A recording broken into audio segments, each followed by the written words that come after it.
May-ari ng ALM at Kalingap Rab may kakaibang napansin kay Bianzi. Edo at Bianzi pinakilig ang nanonood sa kanila. Bianzi bibigyan na ba ng kontrata ng ALM? Bago ko ipagpatuloy ang maiksing reaction video na ito, hiling ko lang na patapusin ang panunood nito para malaman ang nilalaman nito, at kung bago ka pa lang sa munting channel na ito, paki-subscribe para lagi kang updated sa video ng mga Kalingap. At pakisuportahan natin ang ama ng Kalingap na si Val Santos Matubang, Ate Edna Vlog at si Kalingap Rab.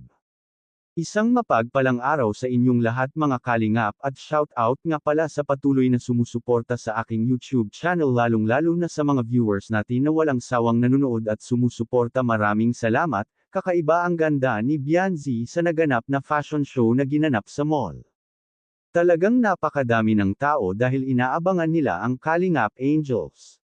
Kahit sa pagpunta ni Bianzi sa comfort room ay nakasunod dito ang kanilang fans para magpa-picture sa kanya. Nakaalalay nga ang mga K-boys sa kanila dahil pag sila lang malamang nadudumugan sila ng mga tao. Medyo nahihiya nga ang Kalingap Angels dahil hindi sila sanay na ng ganun. Nagmistula talaga silang artista sa dami at hiyawan ng mga tao. Edo, halatang panay ang tingin nito kay Bianzi at humanga ito nang sila ay rumampa dahil sanay na sanay si Bianzi na rumampa sa stage. May-ari ng ALM napansin ang kakaibang looks ni Bianzi. Malaki ang tsansa na maging model ito balang araw dahil nakikita sa hitsura at kilos nito na talagang pang-model ang hitsura at napakaganda maglakad.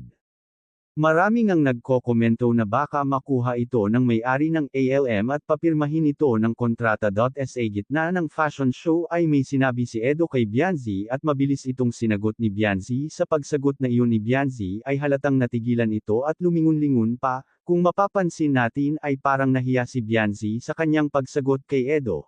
Hanggang dito na lang ang update ko mga Kalingap. Maraming salamat at God bless sa inyong lahat.